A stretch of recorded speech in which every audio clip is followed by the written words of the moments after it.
Halo teman-teman, perkenalkan, nama saya Syani Gozali Fauzan, peserta Latsar CPNS Kementerian Ketenagakerjaan tahun 2021 Angkatan 59. Dalam video ini, saya akan memaparkan atau membahas tentang tugas pada agenda 3 yaitu tentang pelayanan publik. Oke, pertama-tama, mari kita cari tahu apa itu pelayanan publik. Menurut Undang-Undang Nomor 25 Tahun 2009, bahwa pelayanan publik adalah kegiatan atau rangkaian kegiatan dalam rangka pemenuhan kebutuhan pelayanan sesuai dengan peraturan perundang-undangan bagi setiap warga negara dan penduduk atas barang, jasa, dan atau pelayanan administratif yang disediakan oleh penyelenggara pelayanan publik. Adapun klasifikasi pelayanan publik yang wajib diketahui yaitu: pertama, pelayanan administratif. Pelayanan yang menghasilkan dokumentasi resmi yang dibutuhkan oleh publik. Yang kedua, pelayanan barang. Apa itu? Pelayanan barang yaitu pelayanan yang menghasilkan berbagai bentuk atau jenis barang yang digunakan oleh publik. Yang ketiga, pelayanan jasa. Pelayanan jasa adalah pelayanan yang menghasilkan berbagai jasa yang dibutuhkan oleh publik. Dan yang terakhir, pelayanan regulatif. Pelayanan melalui penegakan hukum dan peraturan perundang-undangan yang mengatur sendi-sendi kehidupan masyarakat. Lantas, siapa yang menjadi penyelenggara pelayanan publik dan yang menerima pelayanan publik? Yang pertama, penyelenggara pelayanan publik. Setiap institusi penyelenggara negara, korporasi, lembaga independen yang berbentuk berdasarkan undang-undang untuk kegiatan pelayanan publik, dan badan hukum lain yang dibentuk semata-mata untuk kegiatan pelayanan publik. Sebagai contoh yaitu instansi pemerintah pusat maupun daerah, badan usaha milik negara atau daerah, dan perusahaan swasta lainnya yang terkait dengan pelayanan publik. Kemudian, tujuan pelayanan publik yaitu memberikan kemudahan dan kepuasan atas pelayanan kepada penerima pelayanan. Di antaranya yaitu masyarakat, instansi, pemerintah, dan badan hukum. Mengapa pelayanan publik sangat diperlukan dan sangat penting? Pelayanan publik ini menjadi semangat penting karena senantiasa berhubungan dengan halayak ramai yang memiliki keanekaragaman kepentingan dan tujuan. Selain itu, dapat menjadi tolak ukur pemerintah untuk melaksanakan tugas dan kewajibannya, karena sumber pembiayaan pelayanan publik yang diselenggarakan pemerintah berasal dari pajak yang disetorkan dari masyarakat. Maka, dapat disimpulkan, jika pelayanan publik semakin bagus dan semakin meningkat, maka tingkat rasa percaya kepada pemerintah semakin tinggi dari masyarakat. Jadi sebagai ASN, sebagai pelayanan publik, harus senantiasa mengembangkan dan meningkatkan kualitas pelayanan publik. Di mana saja pelayanan publik dapat dilakukan? Pelayanan publik dapat dilakukan di mana saja.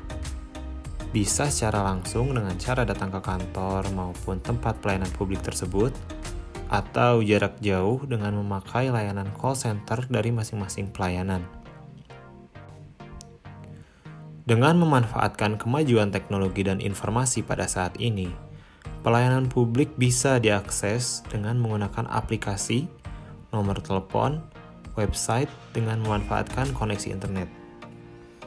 Sebagai contoh, pelayanan yang dapat diakses jarak jauh menggunakan jaringan internet yaitu seperti pelaporan pajak menggunakan aplikasi M-Pajak, Polisiku, Sintala oleh Kemenaker, terakhir Mobile JKN Ketenagakerjaan. Lalu, kapan pelayanan publik dapat kita akses maupun kita berikan? Pelayanan publik dapat kita akses kapan saja dengan memanfaatkan peran teknologi. Karena dengan peran teknologi, masyarakat bisa mendapatkan pelayanan publik tidak terbatas oleh waktu. Contoh, dengan menggunakan aplikasi M-Pajak yang dikeluarkan oleh DJP atau Direktorat Jenderal Pajak yang dapat membantu dan mempermudah dalam urusan pelaporan pajak. Pengguna bisa mendapatkan layanan yang lebih personal, mudah, dan cepat. Agar dapat menjadi pelayan publik yang berkualitas dan memuaskan, maka harus menerapkan prinsip-prinsip pelayanan publik sebagai berikut. Yang pertama, partisipatif. Dalam menyelenggarakan pelayanan publik yang dibutuhkan masyarakat, pemerintah perlu melibatkan masyarakat dalam merencanakan, melaksanakan, dan mengevaluasi hasilnya. Yang kedua, transparan.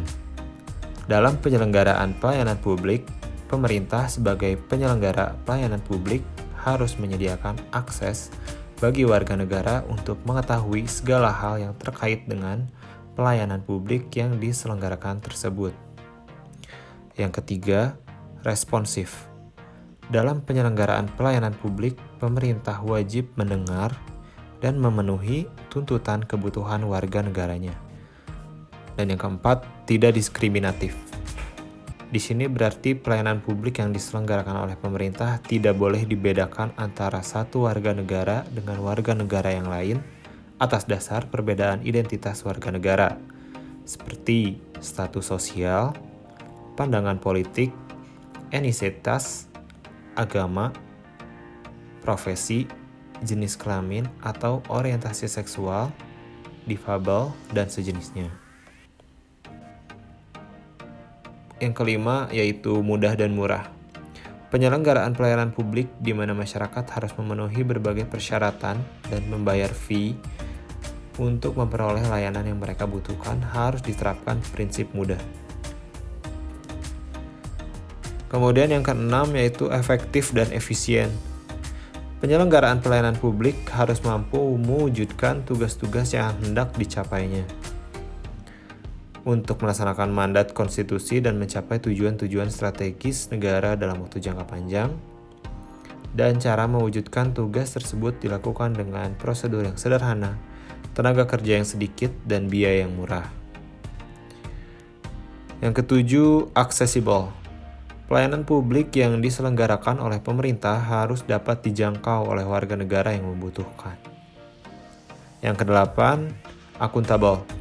Penyelenggaraan pelayanan publik dilakukan dengan menggunakan fasilitas dan sumber daya manusia yang dibiayai oleh warga negara melalui pajak yang mereka bayar.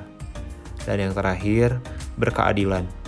Penyelenggaraan pelayanan publik yang dilakukan oleh pemerintah memiliki berbagai tujuan. Demikian penjelasan mengenai pelayanan publik pada agenda 3 hari pertama Latsar CPNS Kementerian Ketenagakerjaan. Semoga bermanfaat dan terima kasih.